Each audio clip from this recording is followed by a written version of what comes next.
Keitaro Getoga adalah sosok pemuda introvert serta penakut dan punya aura mistis yang mampu memikat serta menarik hati hantu-hantu di sekitarnya layaknya magnet. Dia itu masih berjuang untuk bisa sembuh dari trauma di masa lalunya karena tangan kanannya dikutuk dengan memiliki urat saraf yang terus tumbuh memanjang. Berkat dorongan dari teman masa kecilnya yaitu Eiko Hozuki yang juga terkena kutukan yang sama dengannya, Keitaro mencoba sembuh dari ketakutannya dan memulai kehidupan normalnya sebagai seorang mahasiswa. Di sela-sela kesibukannya, Keitaro memiliki profesi sampingan sebagai seorang guru les private. Dan murid pertamanya adalah Yayoi Hozuki, gadis kecil yang merupakan sepupu Eiko yang memiliki IQ 160, mata polis Hiria, yang artinya di tiap matanya memiliki 2 pupil. Dan hal inilah yang menyebabkan Yayoi memiliki kekuatan luar biasa untuk bisa melihat ke dunia gaib. Yayoi ini berjuang untuk bisa menyelamatkan roh ibunya yang telah mati dan diculik oleh makhluk gaib yang sakti mandraguna. Yayoi punya hobi untuk datang ke tempat-tempat angker dan berburu makhluk gaib untuk ditangkap, dijinakan, dan dilatih layaknya Pokemon buat jadi pasukan gaibnya. Dan dia juga memanfaatkan aura mistis Keitaro buat jadi umpan saat berburu makhluk halus dan setan-setan yang berkeliaran. Meskipun awalnya ragu-ragu, Keitaro yang pada dasarnya penakut, tapi sebenarnya juga penasaran dengan hal-hal gaib ini, akhirnya mau nggak mau harus terlibat dalam misinya Yayoi mengumpulkan pasukan makhluk gaibnya itu. Sambil terus berusaha untuk mencari cara menyembuhkan dirinya dan Eiko dari kutukan yang telah menempel pada mereka selama bertahun-tahun.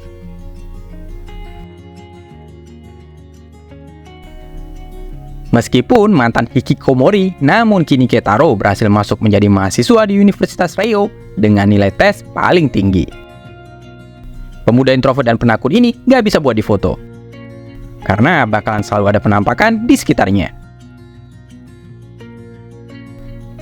Eiko yang merupakan teman masa kecilnya Keitaro menyarankan agar dia bekerja sambilan menjadi guru les private aja biar bisa belajar hidup kayak manusia normal lagi. Dan yang menjadi murid pertamanya adalah Yayoi Hozuki, loli jenius yang punya tingkah aneh bin ajaib dan dikelilingi aura yang super kelam. Di hari pertamanya aja Keitaro udah ketiban sial, karena diajakin si loli buat mampir ke tempat-tempat angker. Nah, salah satu tempat angker yang dituju adalah telepon umum berhantu. Di situ tadinya ada cewek matre yang mati karena dibunuh, dan rohnya jadi arwah penasaran yang suka gentayangan dan meneror orang-orang. Keitaro yang nyalinya udah ciut dari awal mau gak buat dekat-dekat telepon umum berhantu itu. Tapi Yayoi si loli gabut malah udah gak sabaran buat ketemu hantunya. Tapi hantunya gak mau keluar. Gantian sekarang Keitaro yang nyoba buat nelfon ke nomor telepon umum itu, dan bener aja. Nggak pakai lama, hantunya langsung nyaut. Serem gak tuh? Keitaro yang panik langsung aja ngajakin Eiko dan Yayoi buat cabut tancap gas dari TKP. Di rumahnya Eiko, Keitaro yang kesal mau ngecek apakah loli yang satu ini masih waras atau tidak. Ternyata Yayoi masih waras dan aslinya dia tuh memang pinter banget. Keitaro nanya apa si Yayoi beneran bisa ngeliat makhluk gaib. Yayoi pun ngejawab, "Yoi bro, gue bisa ngeliat makhluk gaibnya jelas banget. Malah udah pakai resolusi 4K." Eiko cerita kalau Yayoi kehilangan orang tuanya beberapa tahun yang lalu akibat kecelakaan mobil yang disebabkan oleh serangan roh jahat. Dan sejak saat itu, Yayoi ini diasuh oleh keluarganya Eiko. Walaupun awalnya penglihatan gaibnya itu masih samar-samar, tapi semenjak kecelakaan itu, kemampuannya buat ngeliat roh halus jadi semakin tajam. Dan nggak cuman itu, IQ-nya juga meningkat drastis. Bikin Yayoi jadi anak jenius dengan IQ 160-an. Keesokan harinya, Yayoi ngajakin Keitaro buat mampir ke telepon umum berhantu itu lagi. Tapi kali ini dia ngasih senjata patung Jizo yang udah dibungkus pakai stockingnya Eiko. Katanya Yayoi sih, itu senjata yang paling manjur buat ngelawan hantu genit dari telepon umum. Beneran aja, pas nyampe, hantu gedenya seneng banget ngeliat Keitaro yang balik lagi ke tempat itu. Keitaro pun langsung ditarik masuk ke dalam telepon umum dan diserang. Tapi Yayoi nggak tinggal diam. Dan di sini dia ngasih lihat skill berburu hantunya.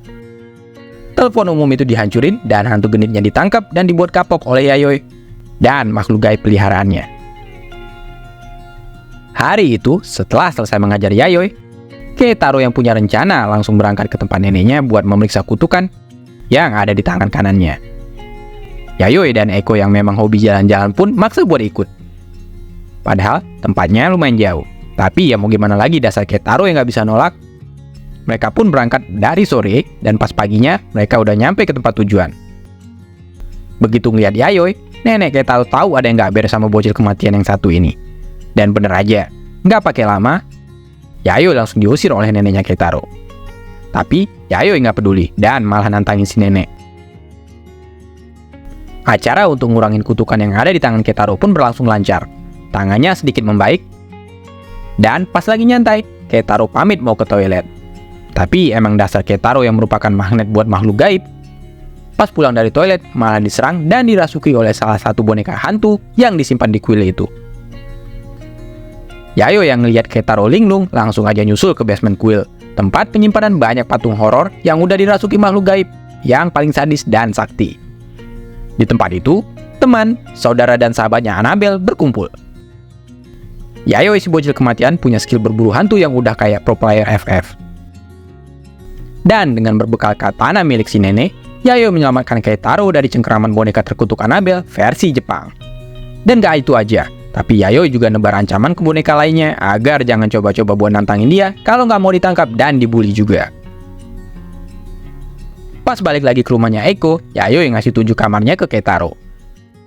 Kamar itu dipenuhi dengan berbagai macam hantu, setan, dan roh penasaran yang dikurung oleh Yayoi di dalam koleksi boneka plushinya yang lucu dan imut. Hari itu, pas Keitaro baru nyampe ke rumahnya Eiko buat ngajar les private-nya Yayoi, aslinya sih Keitaro udah males banget buat ketemu si bocil kematian ini. Tapi ya mau gimana lagi, udah jadi tugasnya sebagai seorang guru les, dan juga dia kan hutang budi sama Eiko yang udah nolongin dia keluar dari masalah mentalnya. Yayoi yang terus maksa buat dikasih potongan kuku Keitaro, katanya sih mau dibikin buat penangkal roh jahat. Tapi Keitaro jelas nggak percaya. Dan gak cuman itu, sekali lagi Keitaro dipaksa buat ikut duo sableng Eiko dan Yayoi berburu hantu ke tempat angker. Tapi kali ini Keitaro berhasil buat menolak ajakan itu. Padahal aslinya Yayoi pengen jemput kutukan yang ada di tangannya Keitaro dan Eiko. Yayoi dan Eiko sampai juga di salah satu kuil angker yang terletak tak jauh dari jalan raya. Di situ terdapat iblis kuno yang berdiam di dalam sebuah patung, dan makhluk gaib ini merupakan pemimpin dan penjaga dari para pasukan tuyul. Yayoi mencoba melawan seorang diri, namun hampir gagal karena kekuatan iblis kuno tersebut jauh melebihi perkiraannya. Eiko yang dari tadi disuruh buat nunggu di dalam mobil dan jaga-jaga buat ngejemput Keitaro kalau Yayoi gagal atau kalah.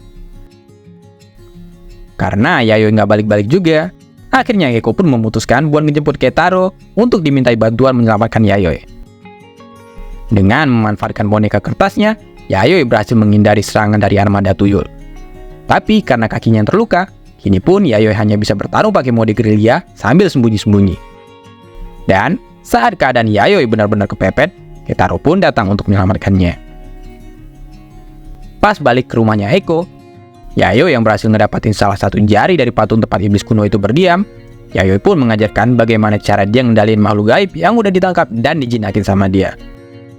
Dengan menggunakan teknik yang sederhana, Yayoi berhasil menjinakkan dan membuat mereka tunduk padanya. Dan kalau ada yang berani macam-macam, makhluk gaib itu bakalan diserang oleh makhluk gaib lainnya. Terungkap juga alasan kenapa Yayoi mengoleksi makhluk gaib itu kayak Pokemon adalah buat ngelawan iblis kuno yang telah mencuri roh ibunya. Hari itu, Eiko dan Keitaro berangkat ke kampusnya buat menghadiri kegiatan ospek. Karena lagi liburan sekolah, Yayoi juga pengen ikutan buat tur ke kampus mereka.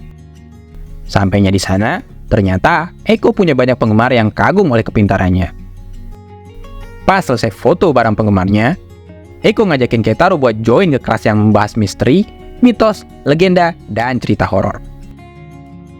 Keitaro pastinya nolak dong ajakan itu. Tapi karena nggak mau ngecewain Eiko, ya terpaksa dia juga ikutan. Tema di kelas misteri hari itu adalah membahas rekaman video yang berisi kutukan. Video itu tadinya dibuat oleh mahasiswa senior sebagai proyek lulusannya. Namun, sayangnya karena tekanan dari proyek lulusan itu membuat sang mahasiswa stres dan bundir. Di video itu terekam jelas aksinya. Tapi saat menonton ulang rekamannya malah yang terlihat bukanlah muka si mahasiswa yang bundir, tapi berubah menjadi Keitaro. Sepertinya gara-gara nonton rekaman itu, Keitaro pun langsung kena kutukan video berhantu tersebut.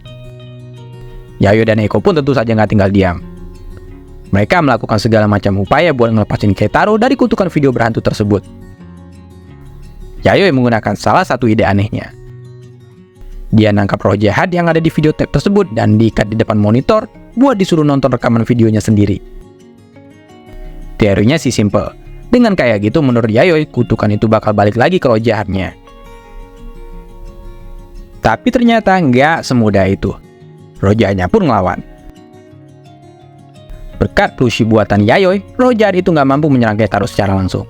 Tapi sebagai gantinya, dia malah mulai membakar bajunya Keitaro. Nggak punya pilihan lain, Yayoi ngajakin Eiko dan Keitaro buat pulang ke rumah dan ngurung roh jahat itu di kamarnya Yayoi yang udah penuh dengan beragam makhluk gaib peliharaannya. Karena merasa terancam, di sepanjang perjalanan, roh jahat itu terus berusaha untuk membakar baju Keitaro.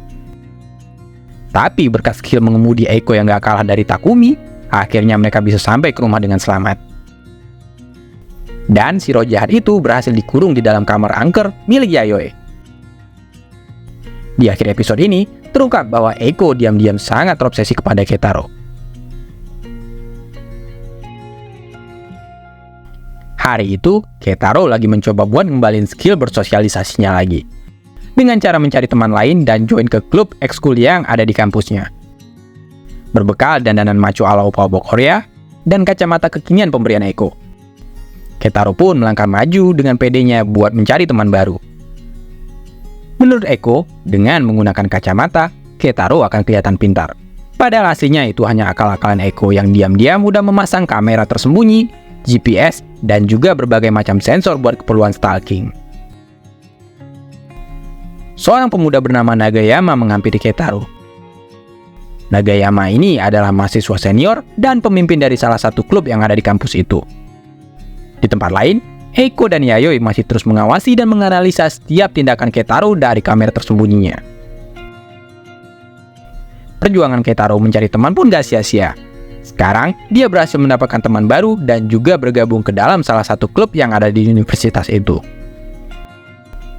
Setelah acara ngumpul-ngumpulnya selesai, Keitaro dihampiri oleh Nagayama buat join ke grupnya dia untuk jalan-jalan. Keitaro yang gak curiga sedikit pun ikut aja. Tapi ternyata, Nagayama dan teman-temannya yang udah dirasuki oleh makhluk gaib itu punya rencana jahat buat Keitaro.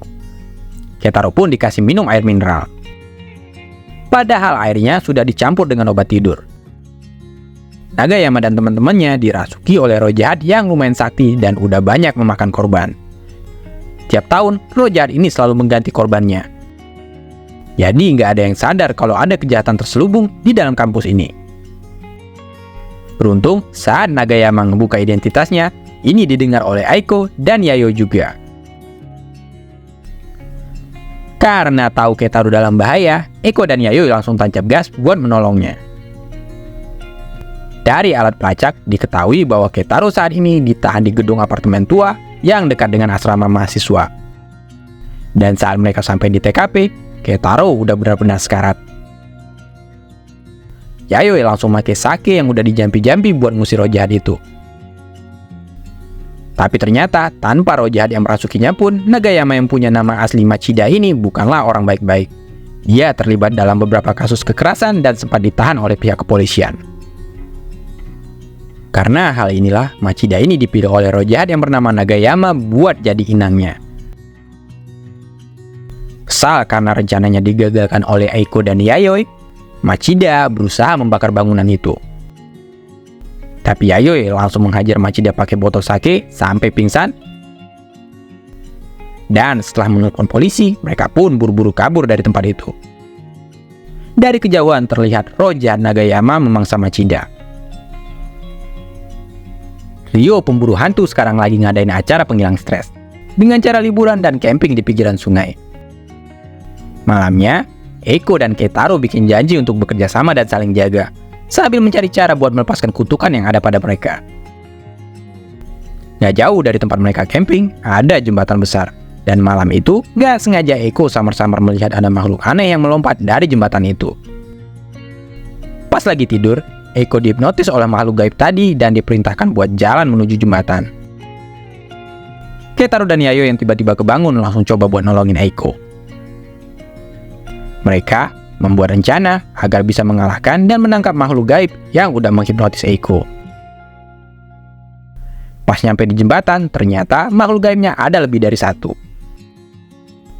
Yayo yang membawa salah satu setan Pokemonnya pun kalah karena dikeroyok.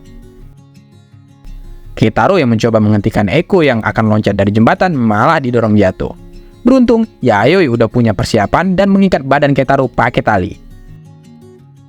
Total, ada 10 roh jahat yang bekerja sama buat mencelakai Eiko dan Keitaro di jembatan itu.